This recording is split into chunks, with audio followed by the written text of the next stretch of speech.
जय हिंद फ्रेंड्स। कैसे हैं आप लोग? होप अच्छे होंगे। और अगर नहीं भी अच्छे हैं तो आपको खुद ही काम करना होगा उसको अच्छा करने के लिए। कोई आकर के आपके जीवन को नहीं बदलेगा। तो सब लोग कट ऑफ बीपीएससी 71 का खेल रहे हैं, है ना? तो मैंने सोचा कि मैं भी खेल ही लेता हूँ। खेल खेलने से पहले देखते हैं कि हमको ना कट ऑफ चाहिए क्यों। हम मतलब आप जगह जगह प्लेटफॉर्म पे ढूंढ रहे हैं। मैं भी इस बार एग्ज़ाम दिया हूँ तो मैंने भी कई जगह ढूंढा है, मतलब तो हम लोग ढूंढ क्यों रहे हैं? तो एक तो कारण होता है कट ऑफ खेलने का कि हमें एक मेंटल सिक्योरिटी चाहिए होता है कि हाँ, मेंस हम दे रहे हैं। दूसरा कारण होता है कि हम ये सोचते हैं कि अगर हम मेजॉरिटी से अगर पार हैं तो मेंस का चालू करेंगे, वरना आगे देखेंगे।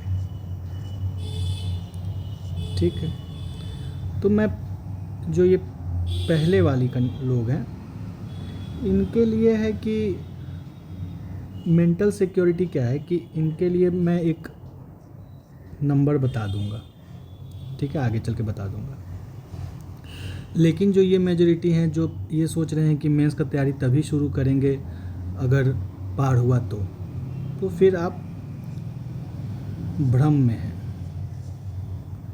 क्योंकि अगर आपका नंबर कुछ भी हो और आप अगर साइकिल में रहना चाहते हैं, दो कंडीशन होगा, या तो आप साइकिल से, अगर आप साइकिल में रहना चाहते हैं फिर तो आपको मेंस का प्रिपरेशन स्टार्ट करना ही चाहिए। मार्क्स के कुछ भी हो उससे फ़र्क नहीं पड़ता है।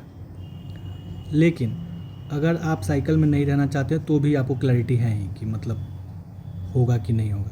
तो ऐसे में अगर आप कंफ्यूज्ड भी हैं कि मतलब हो रहना है नहीं रहना है, तो आप AEDO या अगला कोई वैकेंसी जो भी आपके दिमाग में है उसको पैरेलली लेकर के चल सकते हैं। और अगर आप डिसेंट आवर देंगे, अभी अगर 8 आवर भी अगर दे रहे हैं, 6 आवर भी अगर अभी दे रहे हैं शुरुआत में, तो आप 4-2 या 3-3 करके बांट सकते हैं, जिसमें आप कम टाइम मेंस को दे दो, ये वाले लोग जो हैं, और ज़्यादा टाइम आप अपने अल्टरनेटिव जो प्लान बी है उसके लिए दे दो। ठीक है, अब 71 बीपीएससी में पेपर कैसा आया ये एक बार देख लेते हैं। पेपर में लगभग 70 के आसपास क्वेश्चन थे जो कन्वेंशनल थे, कि आपने अगर स्टैंडर्ड सोर्सेज को रिवाइज अच्छे से किया हुआ है, सिर्फ पढ़ना नहीं कि पढ़ लिया हुआ है तो भी नहीं हुआ, ऐसा नहीं होगा। जीएस में एक कोट है बहुत कि 1 रीडिंग इज़ नो रीडिंग, है ना? तो आपको जब तक 2 बार 3 बार 4 बार रिवाइज नहीं करेंगे तो प्रेशर सिचुएशन में वो आपको दिमाग में आएगा नहीं, है ना? या फिर कन्फ्यूज़न शुरू हो जाएगा, 2 ऑप्शन में फंस जाएंगे। इस बार तो और मोर देन अबव था तो वो फंसा रहा था। मेरे खुद के ही 5 सिली मिस्टेक्स हुए हैं, और ये सिली मिस्टेक्स ऐसे हैं कि मैंने नोट नहीं देखा और सीधा वो कर दिया, मतलब सही वाला आंसर को लेकर के टिक कर दिया और वो गलत हो गया। और ये 5 के 5 ऐसे थे कि आप में से कोई भी सीधा देखोगे और वो सही हो जाएगा। आगे कभी मैं इसके बारे में बात करूँगा। तो पेपर 70 से काफ़ी अच्छा था। कुछ लोग 69 से कंपेयर कर रहे हैं कि उससे इजी था, टफ था। देखिए 69 में क्या था कि कॉन्सेप्चुअल ज़्यादा थे तो वहाँ एलिमिनेशन भी लग जा रहा था, बट यहाँ क्या था कि फैक्ट्स के इतना ज़्यादा था और उसके बाद फिर मोर देन अबव ऑप्शन था।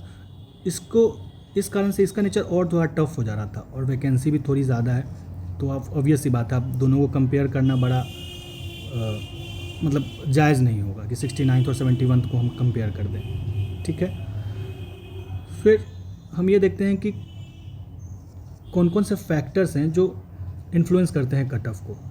तो ऑब्वियस ही है, एक वैकेंसी जो इस बार ज़्यादा है।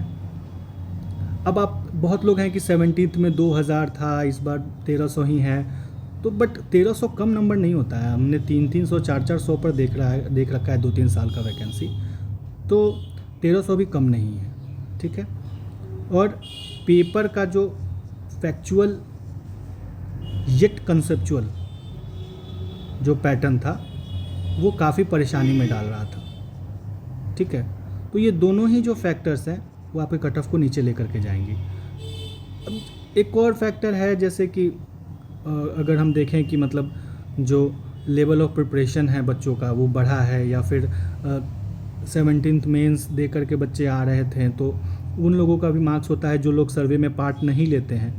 जो दिल्ली वाले बच्चे होते हैं जो प्रिपेयर कर रहे हैं वो सर्वे में पार्ट नहीं लेते हैं, तो वो जो होते हैं वो कहीं ना कहीं कट ऑफ को बढ़ाते हैं, वो जो हमको पता नहीं चलता, और लास्ट में वो सरप्राइज़ फैक्टर की तरह आता है कि अरे हम तो इतना ही सोच रहे थे, ऐसे कितना कहाँ चला गया। ठीक है, तो वो भी है, बट ओवर और मोर और लेस तो मतलब 70 से कम जाएगा, ये तो बिल्कुल ही डैम श्योर है। ठीक है, अब अगर हम सेफ़ स्कोर की बात करें कि एक ऐसा नंबर, अगर हम सेफ़ स्कोर का बात करें कि एक ऐसा नंबर जो अगर उससे पार है तो आप श्योर शॉट मेंस दे रहे हो, वो मेरे हिसाब से इस बार लगता है कि अगर आपके कहीं मार्क्स 87, 88 प्लस आ रहे हैं, ये कट ऑफ नहीं है, ये कट ऑफ नहीं है, इतना कट ऑफ नहीं जाएगा, ये कट ऑफ नहीं है। ये जो है 87, 88 प्लस, ये वो मार्क्स हैं जो अगर इससे ज़्यादा आपके आ रहे हैं तो आप श्योर शॉट मेंस दे रहे हो।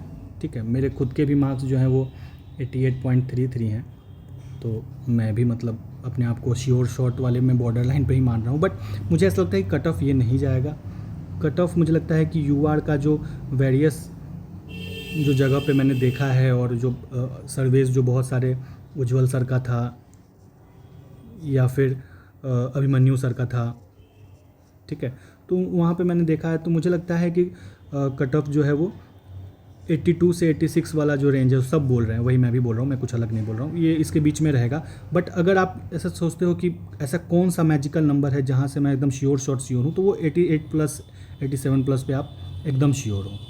ठीक है, एकदम ही श्योर हो, तो इसमें कोई डाउट वाली बात नहीं है। इस वाले लोग में भी जो 86 के आसपास है वो भी मतलब मुझे लगता है कि 90-95% तो बिल्कुल ही हो जाएगा, क्योंकि 5% तो Carnot engine, 100% efficiency is difficult to achieve, तो वो वाला चीज़ जो है वो एरर तो लेके चलना ही पड़ेगा। तो 86 पे भी आपका लगभग हो ही जाएगा। बट वही है कि अब जैसे टाइम हो गया, अब 2 हफ्ता बीत गया है, तो आपको ना अब आगे देखना चाहिए। अगर आप फुल टाइम प्रिपेयर कर रहे हो तो पढ़ना तो है ही आपको, है ना, कुछ भी करो पढ़ना तो है, अगर जॉब लेना है तो क्रिप करना कि ये नहीं आया, वो नहीं आया, मार्क्स नहीं आया, क्या होगा, आगे नहीं होगा, अरे जो होगा पढ़ना तो आप ही को है, वरना टाइम आगे बढ़ जाएगा, पता चला कि मेंस में आपका आ भी जाएगा और आप ना मेंस लाइक रहोगे ना एईडीओ लाइक रहोगे, तो 1 महीने की बात है, कट ऑफ आ ही जाएगी, तब तक आप दोनों को मैनेज करके चलो। और ऐसे भी एईडीओ तो मुझे लगता है कि जो भी बच्चे बीपीएससी की सीरियसली प्रिपरेशन कर रहे हैं तो वो लोग देंगे ही, है ना, तो मुझे लगता है कि आपको उस पर थोड़ा ध्यान देना चाहिए। अगर आप मैथ्स आपका वीक है तो आप थोड़ा मैथ्स को टाइम दे दो। मैथ्स क्या होता है कि इंटरेस्टिंग होता है, आपका एक टोन जो सेट है जीएस की तरफ वो टूटेगा तो आपको मज़ा भी आएगा, तो मैथ्स में टाइम दे दो। अगर आपका मैथ्स अच्छा है तो जीएस में टाइम दे दो, है ना, सॉरी फॉर बैकग्राउंड वॉइसेस।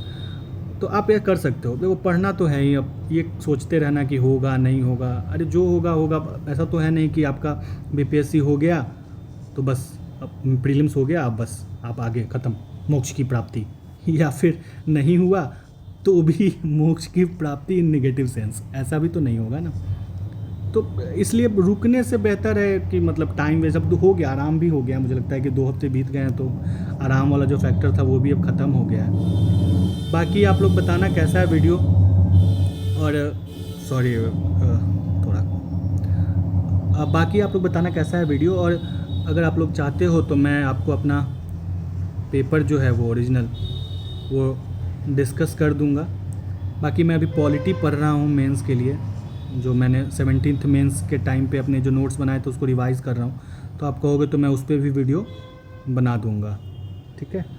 बाकी all the best for your future endeavours, मन लगा के पढ़ो यार, ये कट ऑफ और ये सब एग्ज़ाम तो आते जाती रहती हैं, मतलब अपना पढ़ाई जो है वो कांस्टेंट है, वो माही भाई का है ना कि प्रोसेस इज़ इम्पॉर्टेंट, है ना, रिज़ल्ट तो बाई प्रोडक्ट होता है, ठीक है। तो प्रोसेस पे ध्यान देंगे, हमारा आज का जो काम है वो करने की कोशिश करेंगे। मैं जानता हूँ डिफ़िकल्ट होता है मार्क्स अगर आपके कम है तो, बट हमारे हाथ में और कुछ है भी नहीं, हमको करना ही पड़ेगा, है ना। सो ऑल द बेस्ट, मिलते हैं अगली बार, थैंक यू।